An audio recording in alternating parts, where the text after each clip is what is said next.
And so my friends are like, Shelly, why are you talking to this guy? So then we go and there's a line to get into the rainbow. We finally get in, we get seated. I could see where the line is and I see that guy again. And so he's with all these people. And I'm thinking he's not going to get in here for a long time, right? So all of a sudden, I swear, Chad, I swear I have 2 vouchers. All of a sudden, he was just kind of there.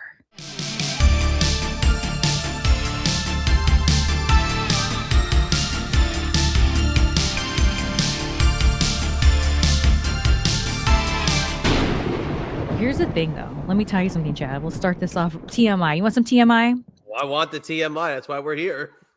So another time I was at the Viper Room, one of like my side gigs I would do, this is during my TNA days, is I would be like a Kelly Bundy kind of go-go dancer for bands sometimes. And so there was this band and they were really good. I wish I could remember their name. And I was the girl on stage dancing while they were performing at the Viper Room. And let me tell you, I don't care if you guys watching this think I'm crazy. This is the truth. And I have 2 people that were with me that are vouchers. Okay. I have 2, not 1, but 2 vouchers with me. So I go and perform. My friends come to see. It was really awesome. So across the street from the Viper Room is the world famous Rainbow Bar and Grill, which during the heyday of the metal era here, 80s and 90s, more the 80s, it was a staple point for people like Guns N' Roses, everyone would go to the Rainbow. So, and when you go there, especially on a busy night, you feel like you kind of stepped into 1980. It's really awesome. So me and my friends are walking across the street. We go into the Rainbow because we would always go to the Rainbow, especially because at that time, medical marijuana was the thing. It wasn't recreational. And that was like one of the only places that you can openly smoke out, like where you're eating. So as we're walking, there's this dude walking. I see it right now. He was dressed in this way where it was very like, it just stood out, but it wasn't flashy. And he starts talking to me and he goes, yeah, I'm from Texas. I go, I hate Texas. Now, the reason why I said that was my dad died in a car accident in Texas. So I always thought that Texas was like a curse to me, right? Right. So he goes, really? And then he opens up his cigarette case and he goes, would you like a cigarette? I go, oh, I don't smoke. I go, what kind of cigarette is that? He goes, tobacco. I go, I don't smoke. Tobacco's wacko. I don't smoke cigarettes. He goes, oh, I swear to God. He closed it, turned it upside down, opened it, and then there was a mysterious joint in there. He goes, here you go. And I was like, what? He goes, consider it a gift from Texas. Because I didn't tell him why. And I was like, I'm good. And so my friends are like, Shelly, why are you talking to this guy? So then we go and there's a line to get into the Rainbow. We're in the line. We finally get in. We get seated. I could see where the line is, and I see that guy again. And so he's with all these people, and I'm thinking he's not going to get in here for a long time, right? So all of a sudden, I swear, Chad, I swear I have 2 vouchers. All of a sudden, he was just kind of there, like at our table. And me and my friends go, and I was like, how did you just get here? Because you were just over there. You were in that line. And he was just like, whatever. And he was talking. And I swear to you, the servers that were there and everything almost acted like he wasn't there. But me and my friends were interacting with him. Interesting. Okay. And then we go and I'm just like talking to, at this point, I'm so intrigued, right? And so I'm just like, whatever. And I can't even remember what we talked about, but I remember just challenging him, not in an aggressive way, but in a like, who are you? What's going on? Like, don't try to work me, brother.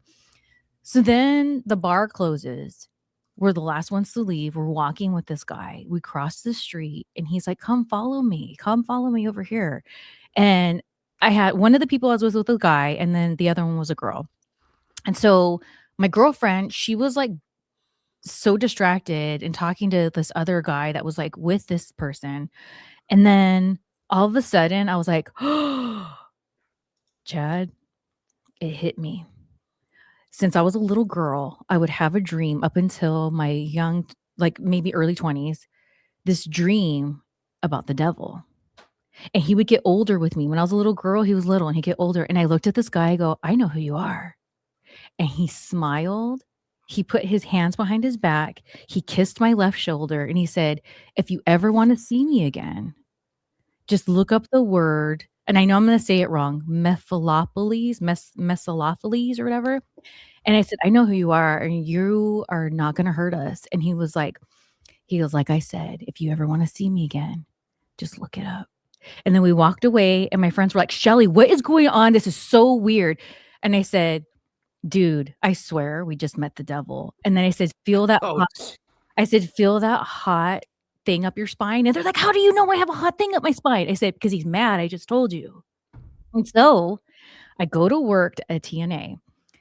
Homicide had, I think it was his cousin, visiting set that day, and we're hanging out. I really got along with him, and I told him the story, and he goes, "Oh, yeah," and he said the word right. He goes, "You know what that is, right? That's like a demon. That's like another word for the devil." I said, "Exactly. That's what it was," and I tripped the F out, and to this day, when I see those 2 friends of mine, which is very rare, it's always brought up because it was one of the weirdest things. So then when later things come out where here in town, when you're an actress here in town, you find out some little rumors that, like, now people are like, "Oh, conspiracy theories." All these things that are talked about now, dude, we used to talk about them back in the day. We just didn't have a computer to be posting about.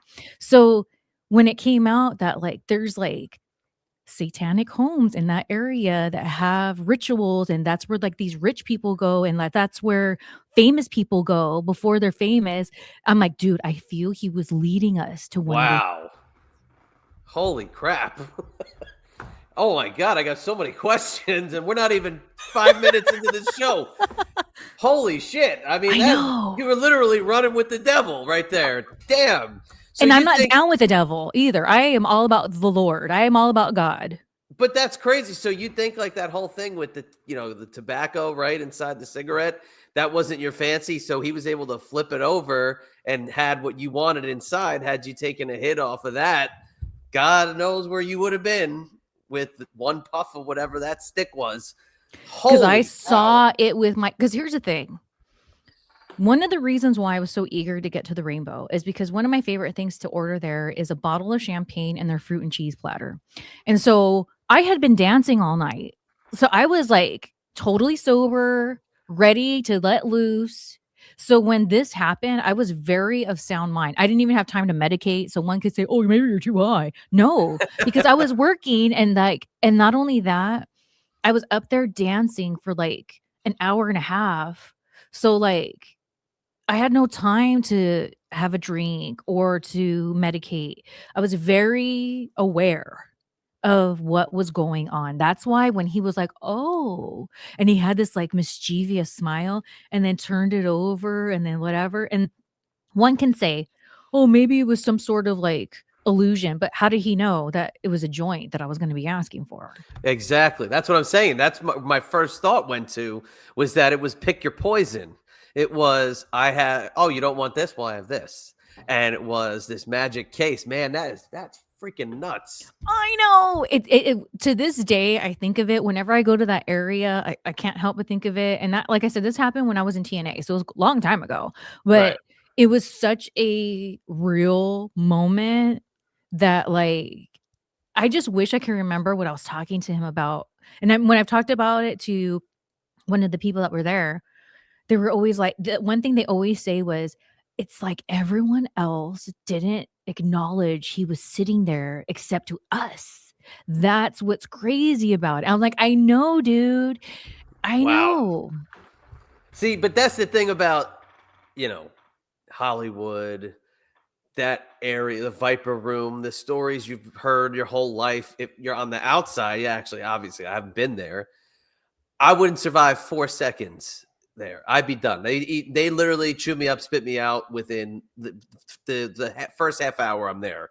But I'm fascinated with the stories that come out of there. And again, we'll talk about some stories as we get into this show, maybe even relating to some of this stuff slightly.